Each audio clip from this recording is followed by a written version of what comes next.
fascinating thing, though, that you're doing that with food. And I think you even mentioned God as being the original foodie.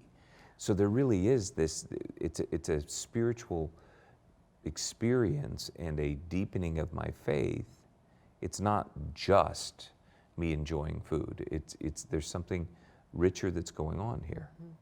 I know in the writing of Taste and See, my perspective of gathering around a table and inviting people into our home is radically shift.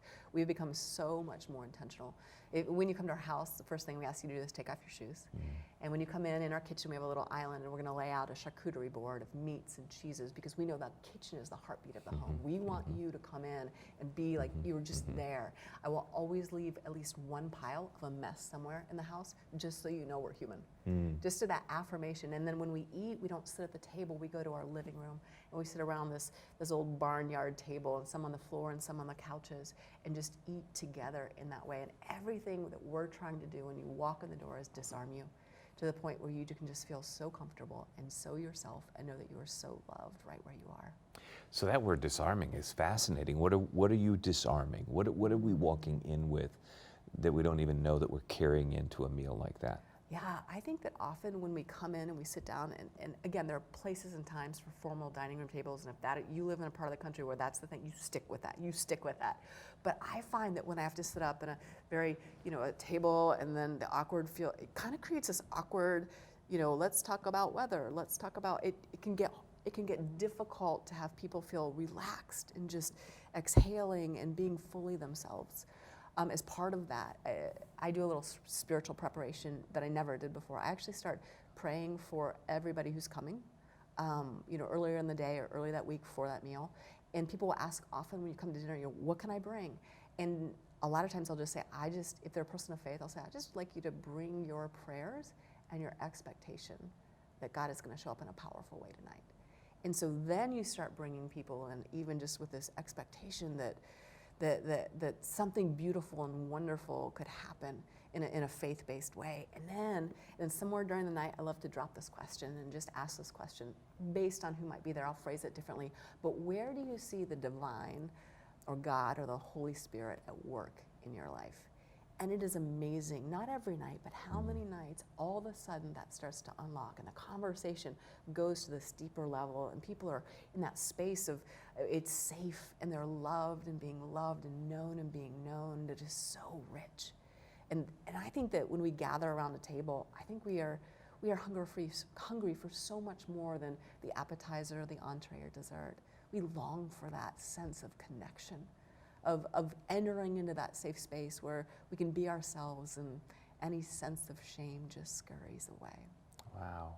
So that's not formal, but it is intentional. You're being intentional in a relaxed setting. There's something that you're wanting to experience and happen in that meal that you're presenting, providing, serving. And so it's not just the food, but the food is a part of it. Yes, it is. There is something, when you and I sit down and eat, when you grab your mug and take a sip, right? I do the same. Will you take a sip? Okay, sure. No, I'm happy to. So in that moment, we in essence both confessed through deed that we are human. That we need water. Yeah, we cannot live on our own. We Okay. are not completely self-contained and self-sufficient. Got it. That there are outside, and I have that need, and you have that need as well. And so even in the simple, when we're conscious of it, of just taking a drink, breaking bread, eating something, appetizer, queso together. Yes, please. Yes, please, sign me up. There is this confession of I am not this isolated individual. We come together as humans who are in need, and our needs extend beyond the water, and I think the queso to back to that space of knowing and being known. And I'm not you're not suggesting that we take that, all the way into sacramental thought, but the truth is, you're getting very close to our both admitting that we need God's grace, that we're both, fallen creatures that need His love. All of that is a part of this. So no wonder it happens around the table. That makes perfect sense. No wonder that Jesus used those common elements. It sounds like a meal like that doesn't happen quickly either. It doesn't usually. It can. I mean, there are meals that you've got an hour and you can get there quickly, but a lot of times it's in the lingering. It's in the spending time. It's in the slow unfolding of ourselves in the presence of another. So what would you say to people, because I think the way you're describing this is winsome, no pun intended, maybe intended. I hunger for that when you're describing that kind of an experience. And I love being with friends in those kinds of moments. What do you say to someone who would probably say, I'm not that good of a cook, I don't know that much about food, I don't know that I'm that great of a host or hostess. What do you say to someone like that? Yeah, there is the most amazing thing called Grubhub. And it can solve all of your problems. Okay. I mean, order in. You don't So have it to doesn't make matter. No.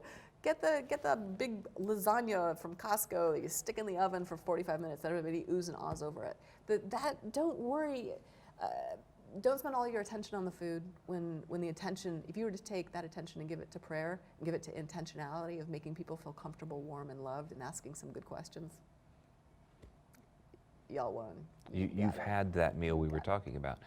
I'm assuming that the flip side of that is also true. If you come at this with, just solely focusing on the food and the elements and everything has to be just right and just perfect, you can miss that communal moment if you're worshiping at the altar of this has to be the absolute perfect meal. How many Thanksgiving meals are celebrated that way?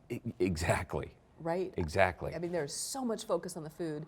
Everybody eats in 15 minutes and then collapses on the couch and we go, what did we just, and usually some of the people who put the most hours in cooking are like, what just happened? Yes, yes. And so order in and spend the time thinking about what other questions can we ask or engage in just to start to unlock people's hearts.